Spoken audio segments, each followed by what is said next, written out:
Sulaiman, you and we were at a round Oh yeah. event Oh yeah. last week, and I said to Michaela before I went, I said that this better be a good round table. If it's oval shaped, I'm not going to be too happy. And then I Exactly. said I think it might be a semicircle table. That's what I thought, and she Yeah. said it might be a lot of square tables put together. Exactly. No way. But anyway, that's the And silly. I might want to first. I might want to.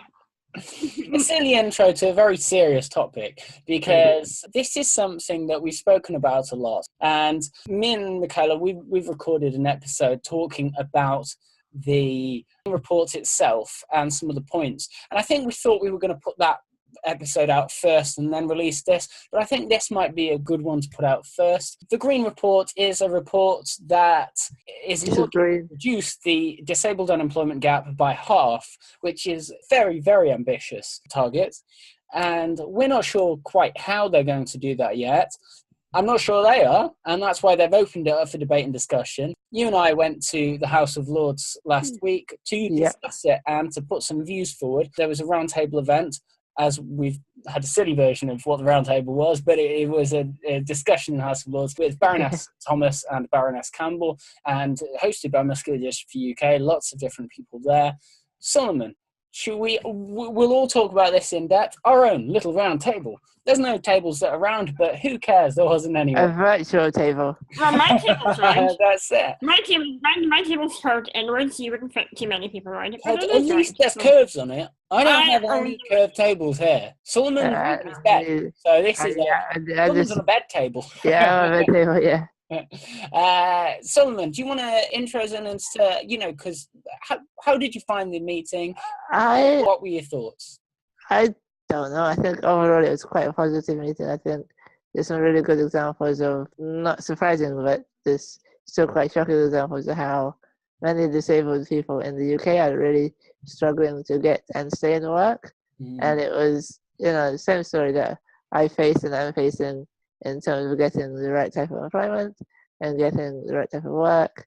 And it just seems like over and over, governments and organizations that the government work for that are supposed to help disabled people get and stay into work, such as access to work, anything but access to work.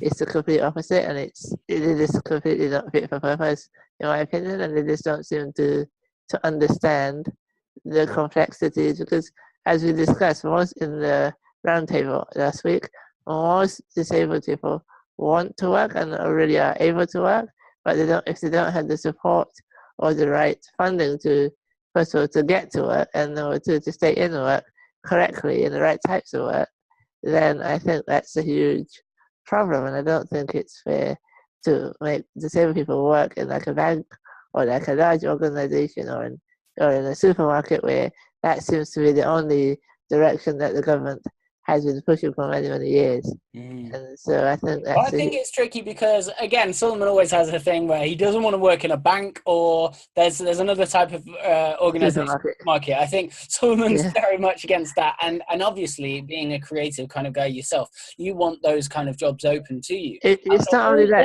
All types. I think you want a job market that, just like someone without a disability, you can go wherever you want.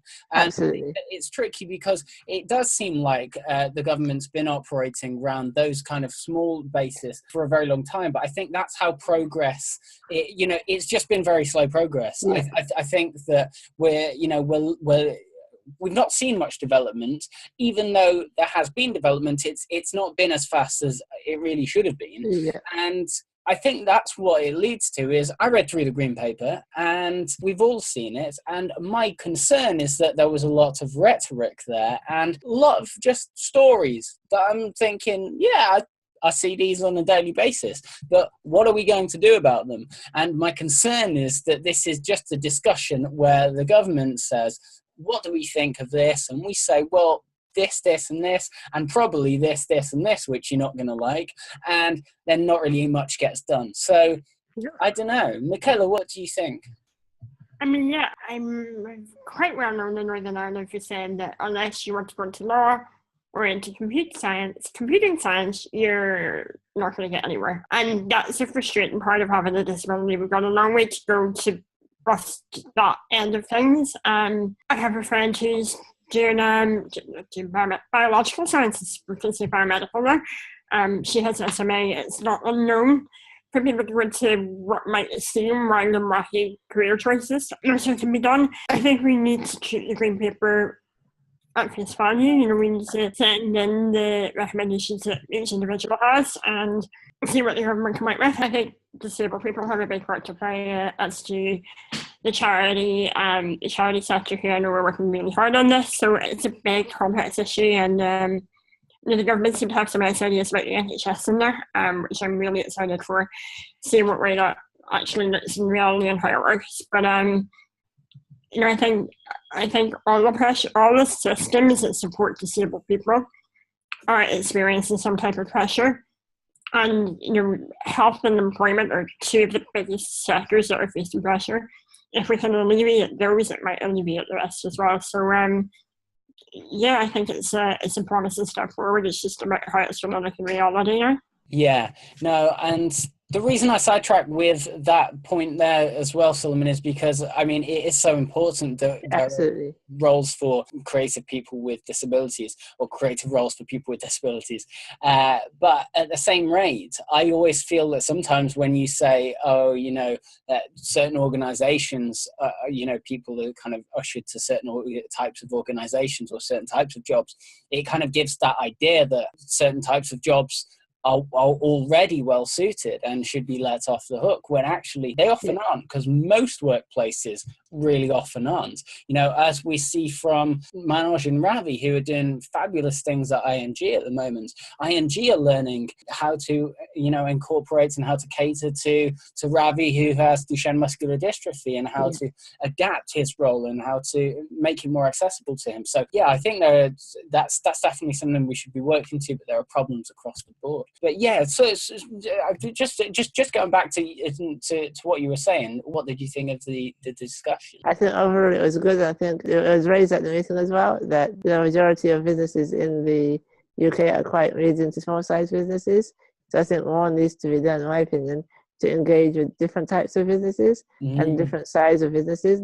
I'm not only talking about the creative businesses. I'm talking about different sectors, different employers just actually explain to them the benefits of employing a disabled person and how they can be supported to do so, because many, particularly smaller organizations, get quite worried about funding a disabled employee or what it's going to cost and what that means. And one thing that I really picked up on the meeting is that allowing the ability to work from home, which is what I do quite a lot of work from home, and it's not physically possible to be in the office all day long, every single day.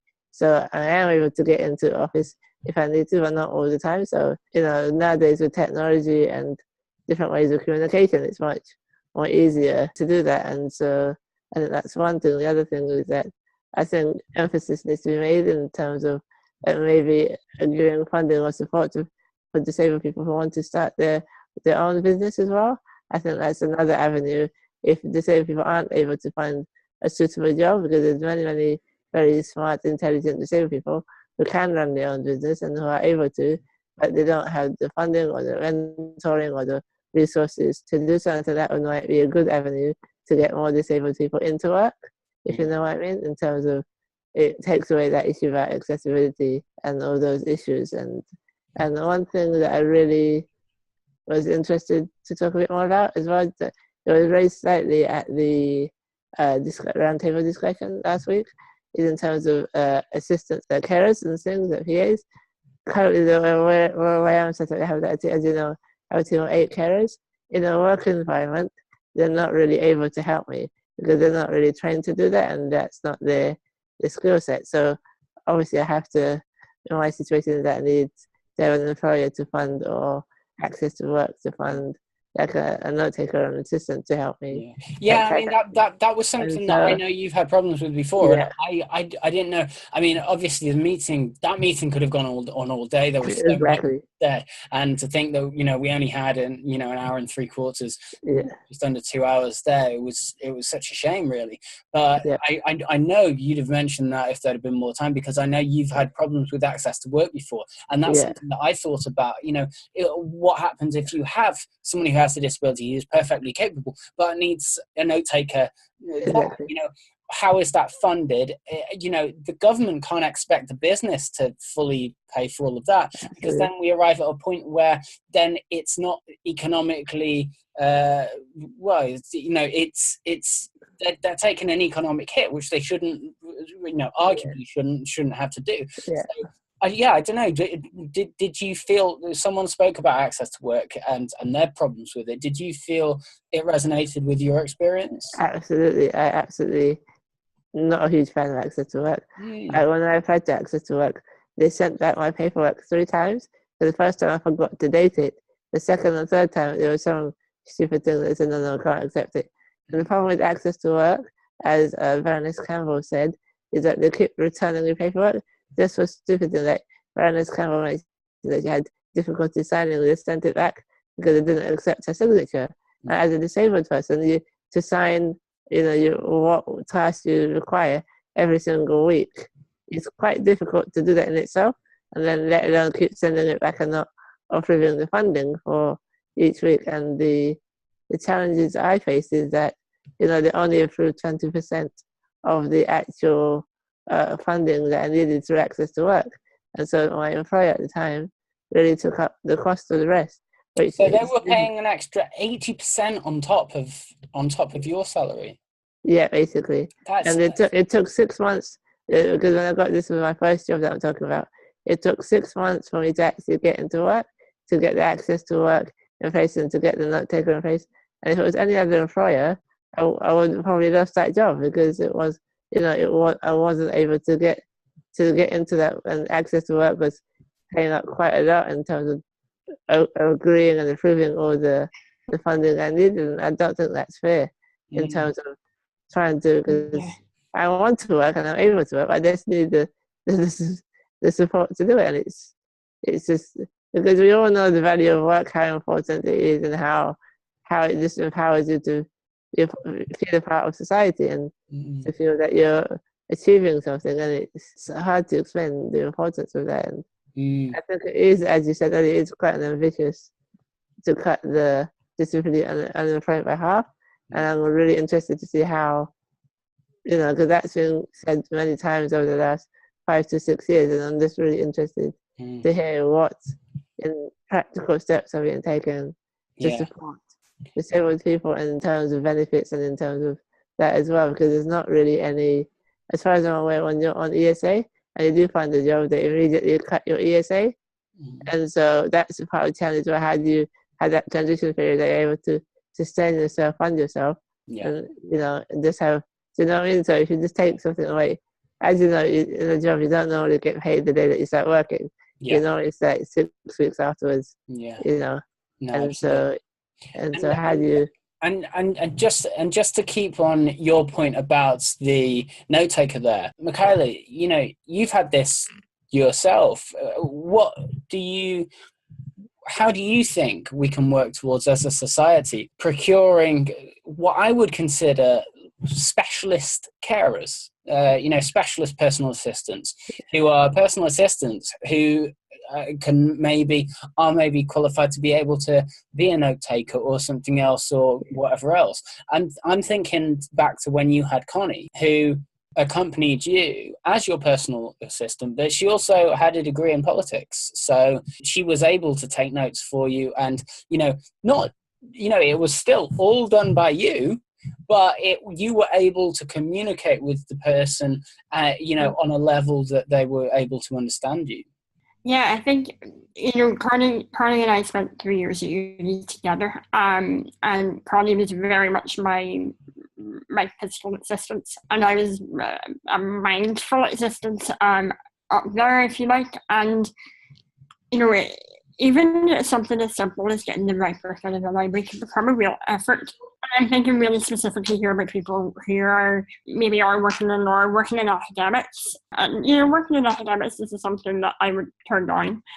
you need the right person to support you. Like, you need someone who has an academic mind. And there's two things at play here. The first thing is that graduates don't necessarily want a minimum wage job. That's understandable. I was really lucky. I got Connie, and Connie and I bounced off one another really well and remain really good friends. And to be in politics all the time, it's just the way we are.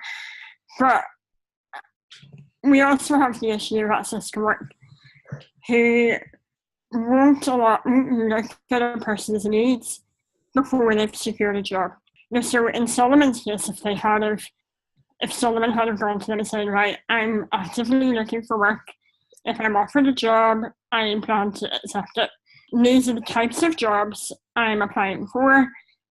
Let's assess my needs for those, and have a rough plan in place to what I might need in those types of jobs. And that then allows Sulaiman to go to his prospective employer and hand them a document that says, this is the sort of thing that I might need in order to work for you. Yeah. They cost X amount of money on average, and they take this amount of time to put in place. Yeah. And this is what will enable me to fulfill the roles of my job. And it's really important that we start assessing people before they have a job. Absolutely. Yeah, because I don't know how it was for you, but I know one guy with Duchenne muscular dystrophy who has a note taker and a carer sitting either side of him in his lectures at university. And if you have a note taker who can be a carer too, then you're saving a huge amount of cost, probably half the cost. Just pay them a bit more. Yeah. Pay them a bit more. Pay the man, as they say. No, don't pay them minimum wage. Pay them a little bit more, and you'll get good return. And it means that that person who has two people sitting with them doesn't have to manage two people. And it doesn't just enhance the performance of the carer. It enhances the performance of the person with the disability who's doing the job or whatever they're doing. So, yeah. Sorry. Two things I want to say is that, but I completely agree with Michaela with what she said. That, what about me? You don't matter. You don't matter. So basically, what she said, when she said that we need to be assessed prior to actually having a job, that's so true, because access to work would not even talk to me until I was in a job. Yet you can't get a job until you get the support in place. So it's very, very frustrating. It's like a vicious cycle. And I remember there was some sort of cycle, and I was just trying to ask, remember what exactly it was. Yeah, and so it was just like, it wouldn't even talk to me. And I found out, I said, no, you have to have a job first. I said, okay, well, and in terms of like work experience and internships, as far as I'm aware, they still don't really fund it properly. And in terms of, I had many meetings with the head of strategy of access to work, and he actually said it has to lead towards a job, even though we all know that, it might not lead to a job, it might be a step towards a job. So, and so. I think that's the other thing in terms of universities and internships. There's a lot of disabled people who aren't taking internships because they don't realise or aren't able to access the right financial support to have a car or whatever they need in that internship. And that's a big thing. That's another qualification for me. That would have been a diploma in professional practice. That's another qualification that I couldn't take off just simply because there would have been no support for me. I couldn't have took Connie with me, and that's a major flaw that urgently needs looked at, because that's about qualifications and real life skills that people can use. Yeah.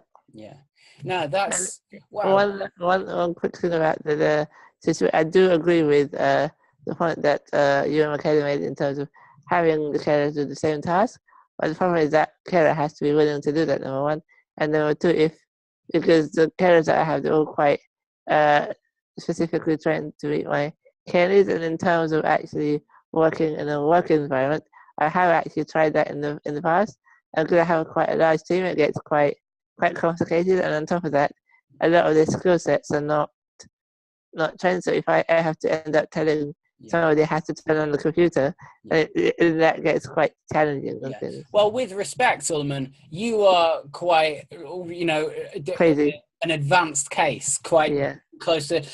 When he was talking about people who he was saying, when I said, wait a minute, no one doesn't want a job. Exactly. The DWP would quite happily just have you never have to find a job in your life, which I don't want to live like that. Yeah, we were. That's the thing. That's one of the big things which in the other episode with Michaela, I was having a go at, saying, "Whoa, we completely need to reimagine what a job is and what it's for. If we're saying a certain group of people don't need to worry about it ever." But just for why I mentioned that here is because I think with the majority of people, I don't think that most people's care needs will be so extraordinary or advanced that they won't be able to secure some kind of person who can do a bit of both. But I completely see it in your instance. Yeah. But I really, as I said to Michaela before, I don't want to be at home watching Jeremy Kyle all day. That's it. And I have say it's that guy at the DWP at the meeting. Never mind, That was Jeremy. where I wanted to interject. Yeah, but do you know what I mean? The hammer. Yeah. But do you know what I mean? The expectations of disabled people and the perceptions of disabled people, what they're able to do, what they're able to achieve, particularly in the UK, it's so low. It's not even funny how negative and how it's like we're actually able to do a lot more than people give us credit for if we have the support. If we have the right employers, if we have, I'm more than willing to put in the time and the hard work if people are willing to support me. Yeah, no, I mean, if you take the average 15, 16-year-old who are doing their GCSEs, they are expected to achieve 5 GCSEs per minimum real SRTC. Just someone with a disability, they're just expected to achieve whatever they get. They don't really put a number on it. And, that's a very basic way of putting it.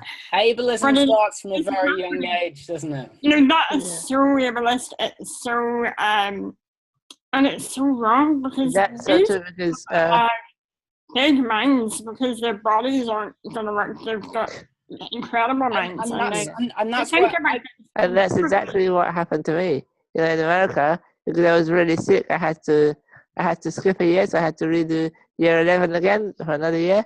Otherwise, the girl was really, really unwell in the hospital. And at the time, the so-called special education consultant in that school, in that secondary school, he said, no, you can go on the special diploma. And what that means is that basically you get pass-fail. I said, hell no. So I'd rather do an extra year and get a full diploma, and I got a really high GPA, and it was fine. And so it's just like, I'm not going to get a so-called special diploma because because no university will take me on a special diploma, It's just like, no. I want a normal high school diploma. I did it, and it's fine. Even though I had to do an extra year, it was fine. No, I think that's one thing where it really is about perceptions. I thought it was almost offensive when that guy suggested that it was very offensive. Like someone in his 20s or 30s with DMD, we'll just put you in a group where, don't worry, you don't have to worry. We'll give you benefits, because that is, you're not then pushed or given the opportunities that you need. And then conversely, the other group of people who might actually need time off are then thrown in and gone, no, you have to go to work. You have to try this job at Poundland or wherever it is. Yeah. I think that's the thing. We shouldn't necessarily force people into jobs. What we should do is provide them the right opportunities to explore what might work for them. For some people, that might be photography, believe it or not. A friend of mine in the US designs, he's an artist. He uses one finger to paint, and he gets commissioned by the White House. I mean, these are people that are right at the most severe ends of disability as modern society knows it. And look at Stephen Hawking. That man's a lecturer in Cambridge. He works with PhD students. It is not impossible to hold down a full-time job, but you've got to find the right type of work. Yeah. And Stephen Hawking does these calculations that I couldn't even begin to understand in his head. He doesn't have anything to write them down on. And you do find that people with disabilities have these extraordinary, almost superhuman powers that they're able to utilize. And we as a society aren't using them. What are we doing? We're losing this massive power. These powerful people who have real skills and real things to offer society, and we're not using them. And I think, as I said, towards the end of that debate, in passing to something Baroness Thomas said, is, I really do think we need to reimagine the idea of why people do jobs, profitability in the workplace. Sometimes things aren't going to be profitable, and sometimes they're going to be hugely profitable. And if we're talking about having this new society where, when we started with wage labor, it was about slave trade, it was about doing something in cogs in a wheel so someone could get rich. We're now working through to a sort of a social model where jobs are part of society, part of giving someone a raison d'etre or whatever. And if we're going to have that, then we've got to have the government or society as a whole supporting that and allowing that to happen, and allowing things to flourish, because then things just will become profitable on their own. But they won't if we don't look at it from sort of a non-profitability aspect to start with. And I think that's what we need to we need to start thinking about. We need to take it back to the basics and say, all right, how do we do this? And then think about everything else, the economics of it, all after that. Yeah, I also think that you're absolutely right. And I would also add that, having diverse teams within organizations, whether large or small, that's a good thing for business in terms of it allows you to come up with better ideas, be more innovative, and it also increases profitability because you're not thinking on the one track, talking to the same people in the company or coming up with the same ideas. So I think particularly disabled people, that's a really an untapped resource that is available for organizations and individuals to tap into. And so I think, particular society is missing a trick in actually getting more diverse workforces in terms of, working with them in different ways, allowing them, even if they're not able to get into the office, you can still meet them in the Starbucks next door. They can still come into meetings over Skype. It just has to do creatively. I think, if you're willing and able, there's no. I just find it, people get quite easy to come up with excuses rather than solutions. And I think even as a disabled community, we have to provide these solutions and say, actually, we can do this, this, and this is how we can do it. And say, oh, okay, and then start those conversations with organizations up and down the country, large and small, and actually say, this is what we're here to do. This is how we can help. And so now you've got to be willing to spend money to make money, and for as long as we're scrimping and saving as a society, trying to cut everything right, left, and centre, none of this stuff that we want to see from the green paper is ever going to happen. So I don't know. Michaela, final words, lead us out. Yeah, I think we're on the right track. People want to see this change. 30% of us, the amount of people who are disabled and in work and non-disabled and in work, it's just not acceptable anymore. And Sulaiman's right, there's great untapped resource. Disabled people have profound ways of thinking, and they're extremely inventive. They're creative people by nature, because we spent quite a lot of our lives trying to think of ways around things. And at the end of the day, disability is a man-made phenomenon. You have steps going into the building. It's the man who put the steps there that's at fault, not the person in the wheelchair. We need to start thinking about disability that way more often, and thinking about it as a man-made thing, and looking at how we take that disability out of the equation in some senses. I'm still retaining that sense of disability pride for those who want it, and how we remove those barriers and remove the stigma, and encourage people to find whatever it is that makes them happy. And if that's the job, fair enough, we'll find you a way to make it work. Yeah, no, absolutely. More on this to come. Obviously, there's the next episode with me and Michaela talking more in depth about the green paper itself. But this is something that we'll continue to monitor, continue to post stuff and talk about. And if you've got any comments or thoughts or views yourself, leave them in the comment section below. These are things that we'll then come back to and maybe do future Q&As. And thanks for watching, and we'll see you all again soon. Bye. Bye, guys. Bye.